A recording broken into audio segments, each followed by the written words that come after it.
Bonjour à tous et bienvenue dans cette vidéo sur les espaces vectoriels. Alors durant cette vidéo, nous allons rappeler d'abord la définition d'un espace vectoriel, les différentes méthodes pour montrer qu'un ensemble est ou n'est pas un espace vectoriel. Nous travaillerons ensuite sur la notion de famille libre, famille génératrice, base. Nous évoquerons la dimension des espaces vectoriels classiques et puis ensuite nous ferons un point sur comment faire pour montrer qu'une famille de vecteurs est libre, comment faire pour montrer qu'une famille de vecteurs est génératrice, comment faire pour montrer qu'une famille de vecteurs est une base d'un ensemble et trouver sa dimension. Alors allons-y avec, pour commencer, la définition d'un espace vectoriel. Un espace vectoriel, c'est un ensemble que vous pouvez représenter de cette façon-là, que vous allez appeler E, qui est muni de deux lois. Une loi additive et une loi multiplicative qui, attention, ne multiplie pas les éléments de l'ensemble entre eux, mais multiplie les éléments de l'ensemble par des scalaires, c'est-à-dire des nombres réels ou des nombres complexes. Alors, vous avez tout un tas de propriétés qui vont définir, en fait, en quelque sorte, un espace vectoriel. La première, c'est que l'ensemble E muni de la loi plus soit ce qu'on appelle un groupe abélien ou groupe commutatif, c'est la même chose. C'est-à-dire, bien sûr, ça c'est une définition que vous devez déjà connaître puisque vous devez déjà avoir vu la vidéo sur les structures algébriques usuelles, mais on va faire quelques petits rappels.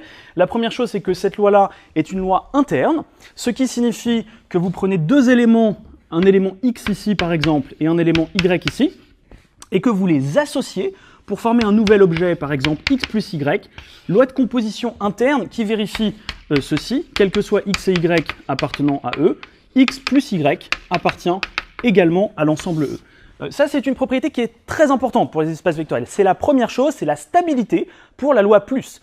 Dit autrement, vous prenez deux éléments de votre ensemble, vous les associez avec une addition, et bien le résultat reste dans l'ensemble. On dit que l'ensemble est stable pour la loi plus. Ensuite, vous avez également, pour chaque élément x, vous avez ce qu'on appelle son opposé ou son symétrique, qui est bien sûr moins x, et qui, là aussi, doit de nouveau appartenir à cet ensemble. Un élément central, évidemment, pour qu'on puisse parler de symétrique, c'est qu'on ait un élément neutre. L'élément neutre, c'est le 0 de l'ensemble, et ce 0 doit également faire partie de votre espace vectoriel. Enfin, la loi plus doit vérifier une série de propriétés relativement classiques, telles que l'associativité, que tout le monde connaît. Par exemple, 3 plus 4, le tout plus 2, c'est 3 plus, entre parenthèses, 4 plus 2. Ouais, ça, c'est une propriété qui va être trivialement vérifiée dans un certain nombre de cas, donc ce n'est pas le point central de la qualité d'un espace. Pour être un espace vectoriel, on va y venir. De la même façon, on parle de groupe abélien, donc groupe commutatif, ce qui veut dire x plus y, c'est égal à y plus x. Bon, pas de difficulté pour l'instant, surtout si on prend une loi notée plus. Voilà, ensuite vous avez une multiplication, c'est-à-dire que vous avez ici un autre ensemble qui est l'ensemble K. Alors K, on va dire que ça peut être, pour ce qui nous concerne, l'ensemble des réels ou l'ensemble des nombres complexes. Et l'idée est là aussi la suivante. Si vous prenez, bien sûr ici vous avez 0 toujours, si vous prenez un lambda qui est dans cet ensemble K, donc 3, 4, moins 3 plus 2i ou ce genre de choses, si c'est l'ensemble des nombres complexes, et si vous prenez toujours votre x qui est ici, eh bien le lambda x va de nouveau être dans votre ensemble. Donc vous voyez là aussi une propriété de stabilité qui est très importante. L'idée, si vous voulez, pour simplifier, un espace vectoriel, vous avez un ensemble avec deux lois plus ses points, et vous pouvez prendre n'importe quel objet de cet ensemble, les combiner avec des multiplications et des multiplications externes, c'est-à-dire venant de R ou C, ou avec des additions, et ça va toujours rester à l'intérieur de l'ensemble. En particulier le 0, bien sûr, sera toujours dans l'ensemble. Alors ensuite, vous avez quelques propriétés élémentaires que je ne vais pas citer, que vous pouvez lire sur le polycopier à côté, style 3 fois, entre parenthèses, 4 fois U égale 3 fois 4, le tout fois U. Ouais, c'est des propriétés quand même assez évidentes en quelque sorte. Donc pareil, vous avez des affaires de distributivité, etc. Donc là, je vous laisse regarder ces petites propriétés annexes qui sont en général des propriétés élémentaires. Alors, voilà pour la définition. Maintenant, c'est une définition qui est théorique. Vous avez une dizaine de propriétés en tout, que je ne vais même pas citer au tableau. Pourquoi? Parce qu'en pratique, dans les exercices, vous n'avez pas à démontrer qu'un ensemble est un espace vectoriel. Il vous suffit de vous ramener à un ensemble classique connu et de montrer que votre ensemble est un sous-espace vectoriel de cet ensemble qui est plus grand. Alors illustrons tout de suite cette notion, et là on va donner bien sûr une définition bien précise. Alors f est un sous-espace vectoriel de E si, premièrement, f, d'abord c'est un sous-espace, donc il faut que f soit inclus dans E. Deuxièmement, il faut que f soit non vide. Bon, l'ensemble vide, c'est toujours un cas particulier, donc on ne va pas trop s'attarder là-dessus. En général, on montre, pour montrer qu'il est non vide, que le 0 de E appartient à F. Et enfin, troisième propriété qu'on va illustrer naturellement, quel que soit x et y appartenant à F, x plus y appartient à F, quel que soit x appartenant à F et quel que soit lambda appartenant à K, lambda x appartient également à F. Alors voyons ça tout simplement avec un schéma. Vous avez compris qu'on peut représenter de cette façon un espace vectoriel E. Un sous-espace vectoriel, ce n'est pas ceci, par exemple. Puisque si vous prenez ce sous-ensemble-là, eh bien, vous apercevez que 0 n'est pas dedans, et ça pose problème, puisque un sous-espace vectoriel doit toujours contenir le 0. On rappelle que E plus doit être un groupe, et dans un groupe, il y a un élément neutre, pour la loi plus, c'est forcément le 0, donc le 0 doit être dans F. Donc faites attention à ça. Ça, c'est une première chose. Pour montrer, j'ai dit tout à l'heure qu'on allait apprendre à montrer qu'un espace est ou n'est pas un espace vectoriel. Si vous prenez un ensemble qui n'a pas le 0, c'est pas un espace vectoriel. Donc si je vous prends l'ensemble des suites, quel que soit n appartenant à n, l'ensemble des suites qui vérifient, voilà, par exemple, l'ensemble des suites constantes, donc un égale alpha, on va dire. Donc ce serait cet ensemble-là. L'ensemble U appartenant à R puissance, l'ensemble des suites telles que on est ceci. Première question qu'on peut se poser, est-ce que c'est un espace vectoriel ou pas? Ah, est-ce qu'il y a le 0 dedans? Première chose. Donc ici, par exemple, est-ce que la suite nulle est élémente? Ah oui, effectivement, cette suite-là constante, la suite nulle est constante, pas de problème, donc la suite nulle déjà est dedans. Ça, c'est une première chose.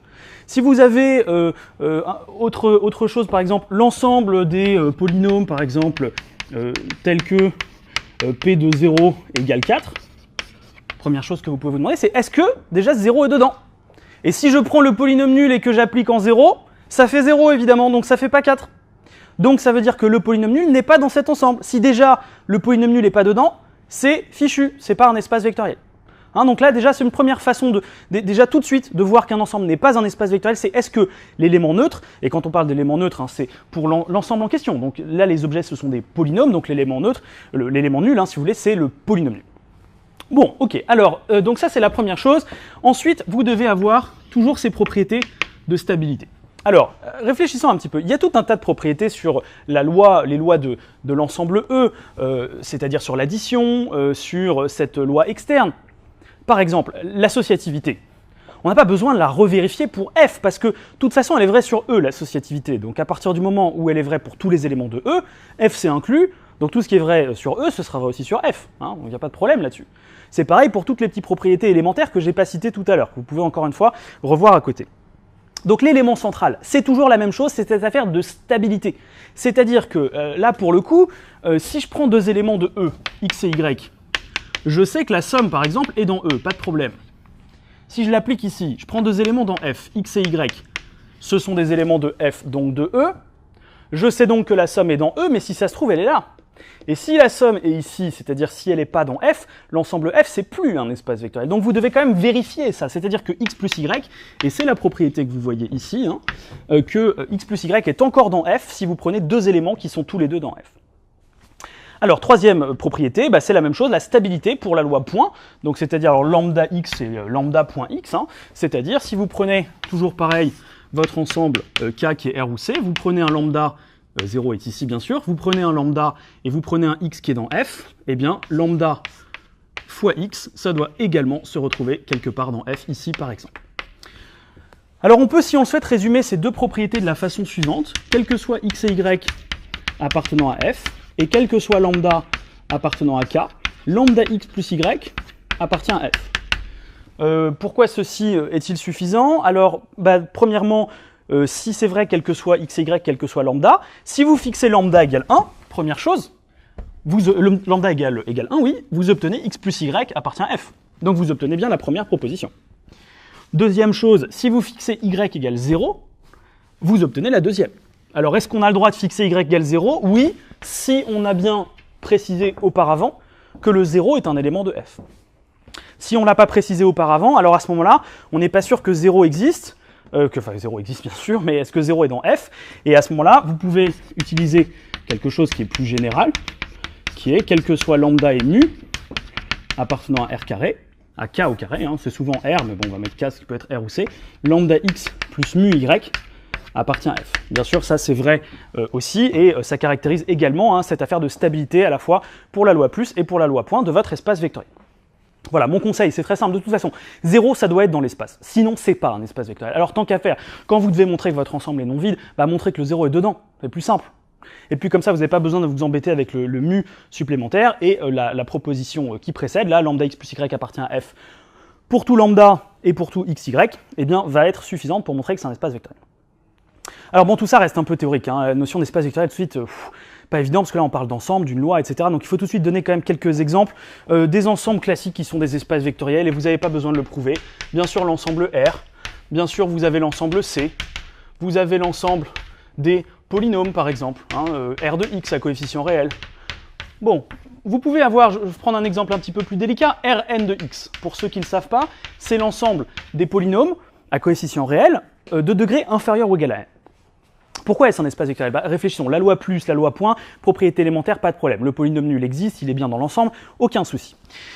Ensuite, ce qu'on va regarder, c'est la question de la stabilité. Et ça, eh bien, le cours sur les polynômes va nous apprendre que, quels que soient les polynômes P et Q qui appartiennent à Rn de x, eh bien, quel que soit lambda également appartenant à R, puisqu'il s'agit ici d'un R espace vectoriel, je vais y venir, lambda P plus Q appartient aussi à Rn de x.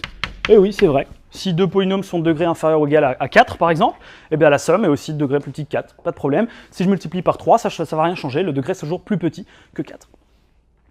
Un ensemble qui ne serait pas un espace vectoriel, en revanche, c'est l'ensemble des polynômes de degré égal à n. Faites attention à ça. Parce que si vous prenez un polynôme de degré 7 et vous lui ajoutez un autre polynôme de degré 7, si ça se trouve, quand vous les additionnez, les coefficients de degré 7 s'éliminent. Donc ça vous donne un polynôme peut-être de degré 6 ou 5, et du coup, hop, vous n'êtes plus dans l'ensemble. Faites toujours attention à cette propriété de stabilité, et là aussi, vous pouvez aussi vous ramener à un truc encore plus simple, c'est ce que j'ai dit tout à l'heure. Le polynôme nul, ah bah il n'y a pas de degré 7, donc déjà c'est fichu, c'est pas un espace vectoriel. Ok ? Voilà, donc vous avez toute une série d'espaces classiques, l'ensemble des matrices carrées, l'ensemble des matrices avec n lignes et p colonnes, vous avez l'ensemble des suites. Vous avez l'ensemble des réels, des complexes, l'ensemble des polynômes, les polynômes de degré plus petit que n. Vous avez toute une série, si vous voulez, d'ensembles qui sont classiques. Je pense aussi à R puissance n, hein, par exemple l'ensemble des n uplets, ou bien l'ensemble des c uplets, si vous voulez. Tout ça, c'est des espaces vectoriels de référence. Donc la technique, en fait, si vous voulez montrer qu'un ensemble que vous ne connaissez pas est un espace vectoriel, ne vous inquiétez pas, votre ensemble, c'est toujours un sous-ensemble d'un truc que vous connaissez déjà. Par exemple, l'ensemble des suites récurrentes linéaires d'ordre 2 vérifiant ceci, cela, l'ensemble des matrices inversibles, l'ensemble des polynômes vérifiant telle ou telle équation, l'ensemble des fonctions, je n'ai pas parlé des fonctions, bien sûr, les fonctions, ça fonctionne ici. L'ensemble des fonctions définies sur i, vous prenez deux fonctions définies sur i, vous les additionnez, ça reste des fonctions définies sur i. Ça marche aussi pour les fonctions continues, la somme de fonctions continues et continues, les fonctions dérivables, les fonctions de classe C1, pour ceux qui savent ce que c'est, la somme de deux fonctions de classe C1, voire de classe C infinie, tout ça c'est également des espaces vectoriels. Hein. Donc vous voyez, vous allez toujours pouvoir vous ramener un espace de référence. Eh bien cet espace de référence, vous le connaissez. La technique pour montrer que votre ensemble est un espace vectoriel, c'est de montrer que c'est un sous-espace vectoriel de l'ensemble de référence. Et pour cela, vous avez plusieurs méthodes, vous en avez en fait 4. La première, c'est l'utilisation de cette définition. F est inclus dans E, F est non vide, et vous avez cette propriété de stabilité que vous allez retrouver ici. La deuxième méthode classique, c'est de montrer que F est un vect. C'est écrit sous forme vect. Alors ça, on va y venir dans quelques instants, mais je préfère tout de suite le dire. Dès que vous avez un ensemble qui est un vect, hop, tout de suite c'est un espace vectoriel, c'est vachement pratique. Troisièmement et quatrièmement, vous avez deux autres méthodes un petit peu plus originales et sympas. C'est si vous avez déjà fait le cours, qu'on fera plus tard évidemment, sur les applications linéaires, n'importe quel ensemble qui est le noyau ou l'image d'une application linéaire est un espace vectoriel, hein, directement, et ça on peut le prouver sans trop de problème. Donc pour ceux qui ont fait ça, si vous avez un espace et que vous le reconnaissez, le noyau d'une certaine application, hop, c'est un espace vectoriel tout de suite. On y viendra.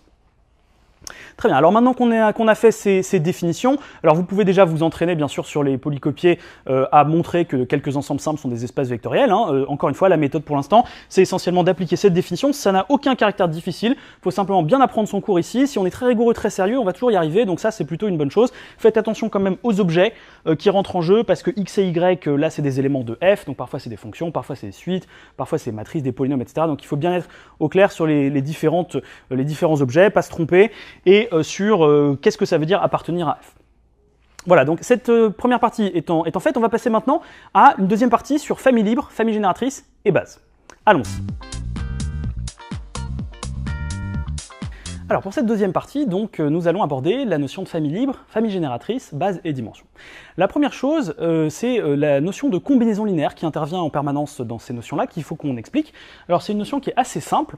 Si vous prenez par exemple deux éléments, deux vecteurs, quels qu'ils soient, U1 et U2, alors juste un point simple d'abord, vecteur, ça veut rien dire en quelque sorte, ça veut dire élément d'un espace vectoriel. Donc ça peut être des polynômes, si c'est des polynômes, ça peut être des complexes, ça peut être des matrices, ça peut être n'importe quoi, c'est les objets de votre espace. Bon. Alors on va quand même pouvoir les représenter si on le souhaite. Par exemple, je vais travailler pour l'instant dans le plan, ce qui sera un exemple relativement simple. Si je prends ce vecteur U1 et ce vecteur U2, par exemple. Eh bien, on va dire que U est une combinaison linéaire de U1 et U2, si par exemple, U s'écrit sous forme 3U1 plus 4U2, ou bien sous forme 7U1 moins 2U2, hein, ce genre de choses. C'est-à-dire, si on veut donner une définition un petit peu plus générale, s'il existe lambda mu appartenant à K, tel que U s'écrive sous forme lambda U1 plus mu fois U2. Et là, vous avez U qui est une combinaison. Donc, vous prenez ces deux vecteurs, vous prenez celui-là fois 3, plus celui-là fois 4, ce vecteur qui serait ici, c'est une combinaison de U1 et U2. Alors, plus généralement, bien sûr, on va dire que U est une combinaison linéaire des vecteurs U1, U2, UN, dès lors qu'il existe des scalaires, c'est-à-dire scalaire ça veut dire réel ou complexe. En général c'est souvent des réels, mais ça pourrait être des complexes si on est dans un C espace vectoriel, c'est-à-dire si K vaut C, bon ça va se voir tout de suite souvent, hein. C'est des fonctions à valeur complexe, ou bien c'est des polynômes à valeur complexe, à coefficient complexe, ce genre de choses. Bon, donc la définition, s'il existe une famille de scalaires lambda 1, lambda 2, lambda n, tels que U s'écrivent sous forme lambda 1 U1 plus lambda 2 U2 plus lambda n UN. Ce qu'on peut naturellement écrire sous forme de somme des lambda k UK, pour k allant de 1 à n. Donc, relativement simple à comprendre, une combinaison linéaire, qu'est-ce que c'est? Combinaison, on voit bien ce que c'est, hein. On prend des vecteurs et on les combine. Pourquoi linéaire? Parce qu'on les combine avec des additions et des multiplications par des scalaires, c'est-à-dire par des réels ou bien des complexes suivant les cas. Ce qu'on ne fait pas, par exemple, c'est les multiplier. C'est les passer à une certaine puissance, c'est passer à l'exponentielle, si c'était des réels, ce genre de choses, hein, d'accord? Donc combinaison linéaire, vraiment avec des symboles plus et points, et c'est à peu près tout ce qu'il faut savoir. Voilà pour la notion de combinaison linéaire, de ce que c'est qu'une combinaison linéaire. Donc encore une fois, par exemple, ce vecteur U ici, c'est une combinaison de 3U1 plus 4U2. Alors il ne faut pas confondre ça avec l'ensemble des combinaisons linéaires, qui lui va s'écrire sous forme vect. Vect de U1, U2, UN, c'est l'ensemble de tous les somme des lambda i ui pour i allant de 1 à n, avec lambda 1, lambda 2, lambda n, qui décrivent entièrement K. Alors, c'est-à-dire, si vous voulez, vous prenez pas seulement ici une combinaison, vous prenez l'ensemble de toutes les combinaisons qui existent. Alors, on va prendre quelques exemples simples. Je vais prendre quelques stylos pour illustrer ça sur cette table, j'espère qu'on arrive à la voir.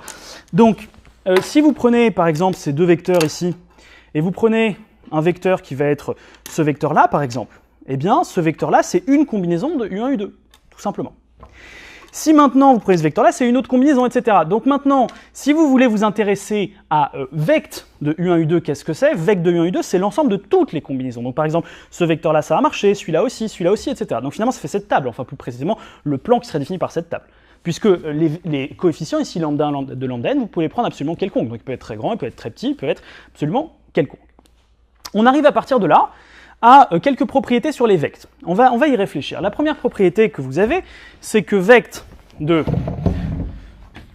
Alors, je vais commencer par un exemple. Vect de U1, U2 et par exemple 2U1 plus U2, et ben c'est la même chose que vect de U1, U2. Pourquoi? Réfléchissons.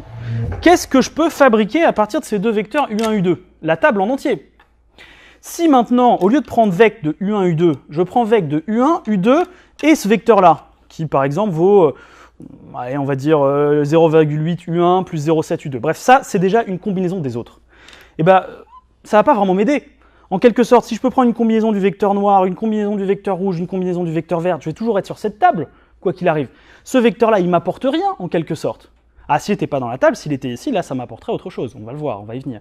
Mais si ce vecteur est déjà combinaison des autres, alors à ce moment-là, très simplement, eh bien, il n'apporte rien, si vous voulez, à la famille.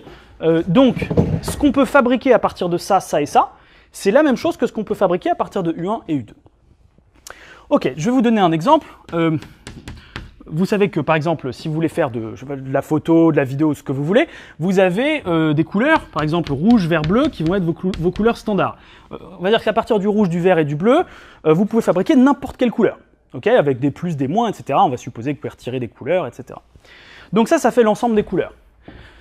Si je vous rajoute en plus le bleu nuit numéro je sais pas trop quoi, 98 ou 38 ou n'importe quoi, ça n'apporte rien, parce que de toute façon, ce bleu-là, il pouvait déjà être fabriqué à partir de ça. Vous voyez ? Donc là, ça va rien vous apporter. En revanche, je continue avec cet exemple. Si vous prenez l'ensemble de ce que vous pouvez fabriquer à partir d'un rouge et d'un bleu, vous pouvez fabriquer tous les violets qui existent, en gros, pour simplifier. Bon, mais par exemple, vous ne pouvez pas fabriquer du orange. Okay, si maintenant vous allez rajouter le vert à partir du vert, qui est une sorte de combinaison dont il y a du jaune à l'intérieur, etc., vous voyez qu'avec du vert et du bleu, on peut reformer du jaune, donc avec le rouge, on peut reformer le orange, etc. Donc là, on peut fabriquer des éléments supplémentaires. Et là, c'est intéressant, c'est de se dire que si vous prenez, au contraire, un élément vect de U1, U2, U3, et si cet élément-là, il n'est pas combinaison des autres, et là, par exemple, eh bien, le vert, c'est pas une combinaison de rouge et de bleu, et bien là, il va vraiment apporter quelque chose, je ne peux pas le retirer du vect. Ok ? Voilà, donc on peut bien sûr généraliser cette proposition. L'idée est que, d'abord, ce qu'on peut fabriquer à partir de U1, U2, UN, et d'une certaine combinaison de U1, U2, UN, et ben, c'est la même chose que vect de U1, U2, UN. De la même façon, si vous multipliez un coefficient, un des vecteurs par un certain coefficient, par exemple alpha, vect de alpha U1, bêta U2, et ben c'est la même chose que vect de U1, U2, évidemment sous réserve que alpha et bêta soient non nuls, sinon U1 et U2 ont complètement disparu.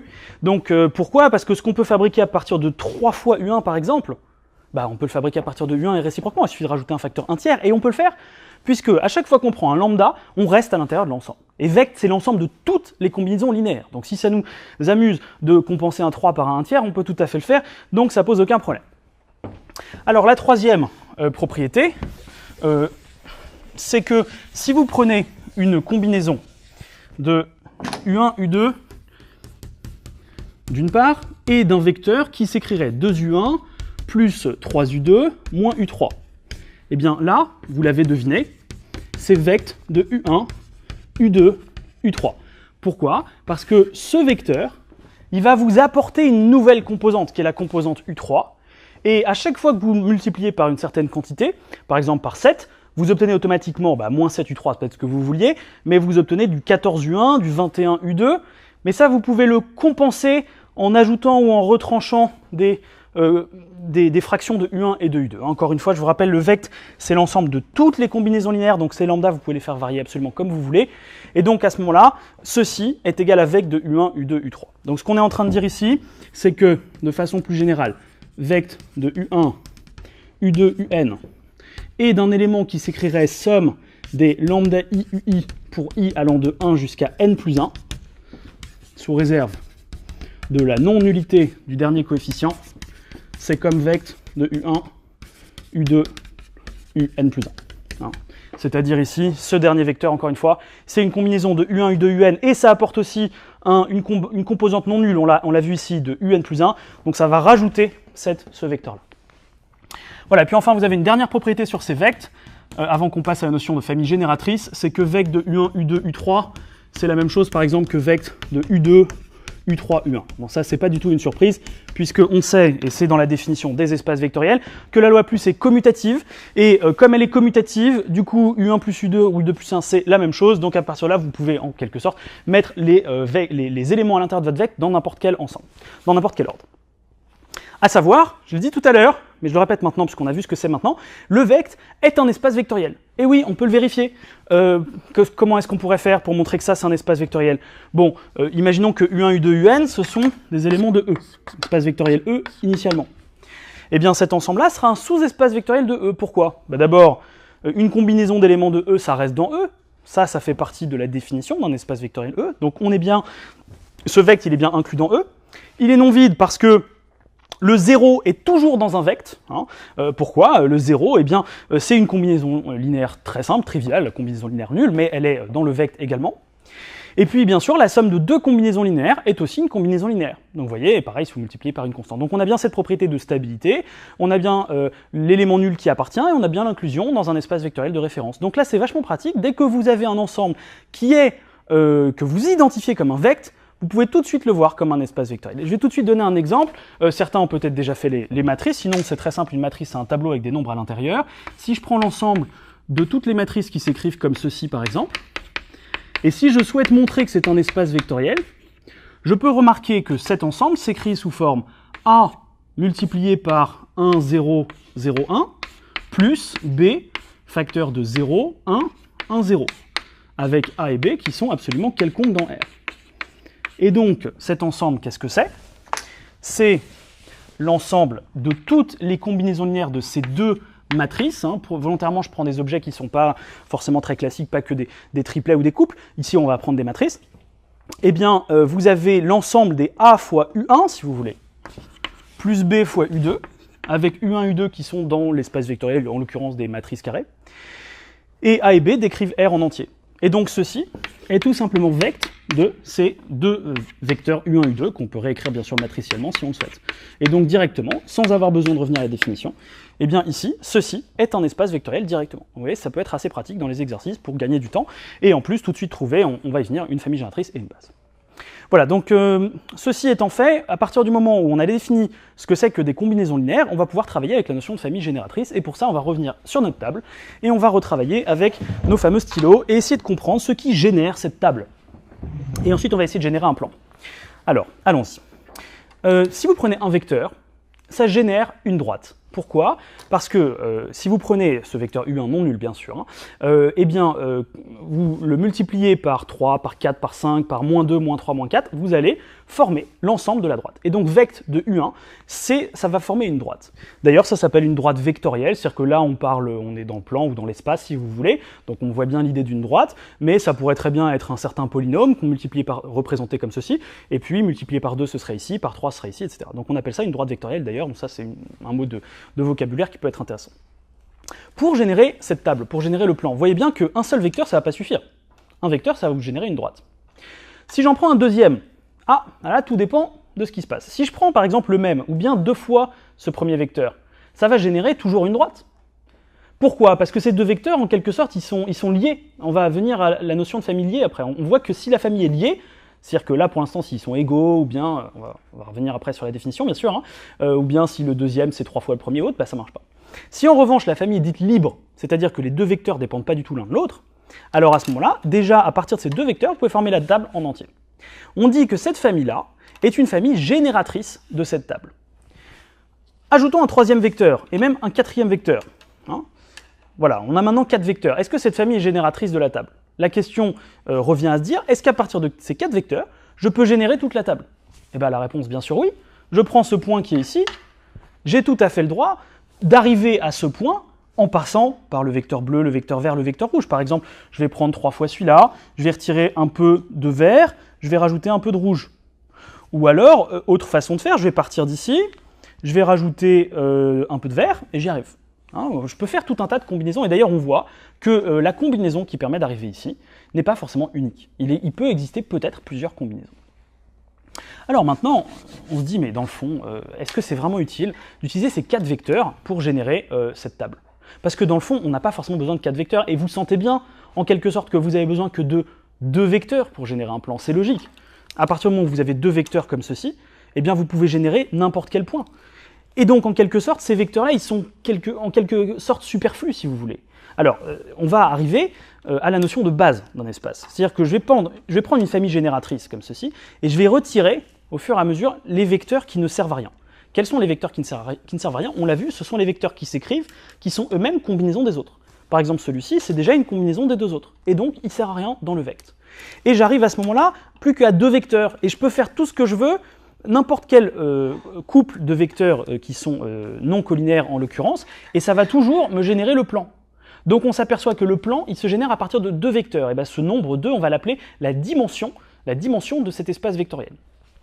Alors, maintenant qu'on a vu cette idée, je vais reprendre cette même chose, mais dans l'espace maintenant, pour bien comprendre. Après, on fait la définition formelle. Comment générer l'espace? Réfléchissons. Un vecteur, ça me génère une droite. Un deuxième vecteur, s'il est collinéaire, ça me génère une droite toujours. S'il ne l'est pas, ça me génère un plan. Parfait. Hein, l'ensemble de toutes les combinaisons linéaires, ça va faire le plan. Si vous prenez maintenant un troisième vecteur, si il est collinéaire aux deux autres, hein, s'il est combinaison linéaire des autres, eh bien de nouveau, il n'apporte pas grand-chose, hein, il n'apporte rien, même le vec de U1, U2, U3, là c'est toujours le plan. En revanche, si vous prenez mon petit hibou là, qui est plutôt marrant d'ailleurs, et que ce petit hibou, il n'est pas dans le plan, c'est-à-dire que votre vecteur n'est pas coplanaire, et je remercie Valentin qui m'a prêté ce hibou magnifique, et bien là, à ce moment-là, ça va vous apporter vraiment quelque chose. C'est-à-dire que là, vous allez vraiment générer l'espace. Et en effet, à partir de ces trois vecteurs, je vais prendre un hibou tout droit pour changer, pour faire quelque chose de simple, et bien à partir de ces trois vecteurs, vous voyez que 3U1 plus 4U2 plus 7U3, et bien vous arrivez à fabriquer n'importe quel point du plan. Et ça, on le voit, même si le hibou, il est un peu penché, par exemple, même comme ça. Pourquoi? Parce qu'avec ce hibou un peu penché, on peut fabriquer n'importe quelle hauteur. Et à partir de ça, on peut fabriquer n'importe quel point du plan. Donc si je prends un point du plan et que j'augmente sa hauteur, ou si vous préférez, si je pars de mon hibou, j'arrive à un point du plan, un point de l'espace, et j'ajoute un point de ce plan ici, et ben je peux arriver à n'importe quel point dans cette salle. Et donc j'arrive à générer R3. R3, hein, R puissance 3, c'est-à-dire l'ensemble des 3 uplets ou l'espace, si vous préférez. Alors maintenant, on s'aperçoit que, évidemment, on n'est pas obligé d'en prendre que 3. Hein. Si on veut s'amuser à prendre tout ça, ça marche aussi. Simplement, on a bien compris que prendre ces 5 vecteurs, ça sert à rien en quelque sorte. Il suffirait d'en prendre 3 qui soient comment? Alors justement, qui forment une famille libre, c'est-à-dire qui ne dépendent pas les uns des autres. Alors, je vais maintenant écrire ces définitions de famille libre et famille génératrice pour qu'on comprenne bien la définition bien formelle et qu'on sache ensuite le faire dans les exercices. Allons-y. Alors voilà, maintenant qu'on a travaillé sur le vect, eh bien, on va pouvoir définir la notion de famille génératrice, base, dimension de façon bien précise. D'abord, une famille est génératrice d'un espace si, encore une fois, à partir des vecteurs U1, U2, UN en question, on peut fabriquer n'importe quel élément de cet espace. Donc là, je vous ai pris un exemple dans le plan, et vous voyez que ces 4 vecteurs U1, U2, U3, U4 génèrent le plan. Qu'est-ce que ça signifie? Ça signifie que quel que soit le vecteur U dans le plan que je choisisse ici, il existe une certaine famille de scalaires, non nécessairement unique. Hein. Vous voyez, il n'y a pas de point d'exclamation ici. Là, il y en a un, ça veut dire il existe un unique, on y viendra. Et ça veut dire il existe tout court. Donc, il existe une certaine famille de scalaires, telle que U soit combinaison linéaire, avec cette famille-là, des vecteurs U1, U2, U3, U4. Donc, c'est bien ce qui se passe ici. À partir de ces 4 vecteurs, on peut générer ce point-là, on peut générer ce point-là, ce vecteur. On peut générer eh bien, tous les vecteurs. Deuxième notion, donc apprenez bien cette définition, hein, bien sûr, c'est tout, je l'ai dit en français parce que c'est intéressant de pas seulement l'avoir en maths, tout vecteur de E s'écrit comme combinaison linéaire, une certaine combinaison linéaire, des vecteurs de cette famille. Bien sûr, on sent que parmi ces vecteurs-là, il y en a qui sont liés, c'est-à-dire qui dépendent les uns des autres, et on arrive ici à la notion de famille libre. Ce qui va nous intéresser pour qu'on obtienne l'unicité, ce qui arrive ici, des coefficients, c'est que ces vecteurs ne dépendent pas les uns des autres. Alors, je commence par la notion de famille libre. Une famille est libre si, en gros, elle n'est pas liée. Alors, évidemment, vu qu'une famille liée, c'est le contraire d'une famille libre, on va se dire c'est un peu le serpent qui se mord la queue. Mais il faut bien comprendre ce que c'est qu'une famille liée pour commencer. Alors là, c'est vraiment très facile à comprendre. Si vous prenez U1, U2, U3, et que par exemple, votre vecteur U3, c'est 2U1 moins 7U2, bah, c'est une famille liée. Liée parce qu'il y a au moins un des vecteurs qui dépend des autres, c'est-à-dire qui s'écrit comme combinaison linéaire des autres. Et ça, c'est ce dont vous ne voulez pas pour une famille libre. Alors une famille libre, l'idée c'est qu'il est impossible de former une combinaison linéaire qu'un vecteur soit combinaison des autres. Alors regardez ce qui se passe quand vous avez un vecteur qui est combinaison linéaire des autres. U3 égale 2U1 moins 7U2. Si ce U3, vous le passez de l'autre côté en quelque sorte, vous retranchez U3 membre à membre, vous obtenez 2U1 moins 7U2 moins U3 égale 0. C'est-à-dire vous avez trouvé une certaine combinaison, lambda 1 U1 plus lambda 2 U2 plus lambda 3 U3 qui fait 0. Et bien ça, vous ne voulez pas que ce soit possible. Vous ne voulez pas pouvoir fabriquer une combinaison linéaire de vecteurs qui soit nulle. Sinon, vous avez un vecteur qui s'exprime en fonction des autres. Donc ça, l'idée, hein, pour bien comprendre, il faudrait que ça, ce soit pas possible en quelque sorte. Parce que si vous avez un vecteur qui s'exprime en fonction des autres, vous aurez une combinaison linéaire nulle. Et ça, vous n'en voulez pas. Alors évidemment, on va apporter un tout petit peu de précision maintenant. C'est que, évidemment, si tous les coefficients qui sont là sont des zéros, bah en fait, ça reste possible, parce que le 0 vaut quand même 0. Vous voyez ce que je veux dire? Donc l'idée, c'est que vous ne voulez pas que ceci soit possible, sauf si on est en présence de la combinaison linéaire triviale nulle. Donc du coup, en fait, la démonstration, et c'est pour ça qu'on a ici cette implication, pas forcément évidente, hein, il faut, pour montrer qu'une famille est libre, montrer que si une combinaison linéaire donnait 0, alors tous les coefficients correspondants seraient nuls. Alors je vais réexpliquer aussi peut-être différemment pour que ce soit bien clair. Je vais prendre une combinaison linéaire qui vaut 0, somme des lambda ui égale 0, et je vais donc l'écrire sous cette forme, lambda u1 plus etc. plus lambda n un égale 0. Je vais supposer que un des coefficients est nul, c'est-à-dire que un des coefficients est non nul, que un des lambda k est non nul. À ce moment-là, je vais avoir lambda k uk qui sera égal, je vais passer tous les autres termes de l'autre côté, moins lambda 1 u1, moins lambda k moins 1 uk moins 1, moins lambda k plus 1 uk plus 1, moins lambda n un. Très bien, donc là j'ai simplement passé ce terme de l'autre côté. Et dès lors que lambda k est ici non nul, ça veut dire que je vais pouvoir diviser par lambda k partout. Allons-y pour voir ce que ça donne. Si vous arrivez à faire ça, eh ben, qu'est-ce qu'on a réussi à faire? Votre vecteur uk, il est désormais combinaison de tous ces vecteurs u1, u2, u3, etc. Et ça, vous n'en voulez pas. Donc vous voyez l'idée d'une famille, l'idée c'est que vous ne voulez pas qu'un vecteur soit combinaison des autres. Et donc vous ne voulez pas pouvoir faire une combinaison linéaire qui fasse 0, sauf le cas où vraiment tous les coefficients sont nuls. Donc voilà la définition. Alors ça, c'est une définition qu'il faut absolument connaître. Et pour montrer qu'une famille est libre, là je vous ramène à la fiche méthodologique et aux exercices basiques sur ça. C'est vraiment une notion extrêmement importante. Donc pour montrer qu'une famille est libre, qu'est-ce qu'il faut faire? Première étape, on se fixe lambda 1, lambda 2, lambda n quelconque. On suppose que la somme des lambda ui vaut 0, on fait le calcul, on voit ce que ça donne. Et après, par identification des coefficients par exemple, ou par calcul, on essaye de prouver que tous les coefficients lambda i sont nuls.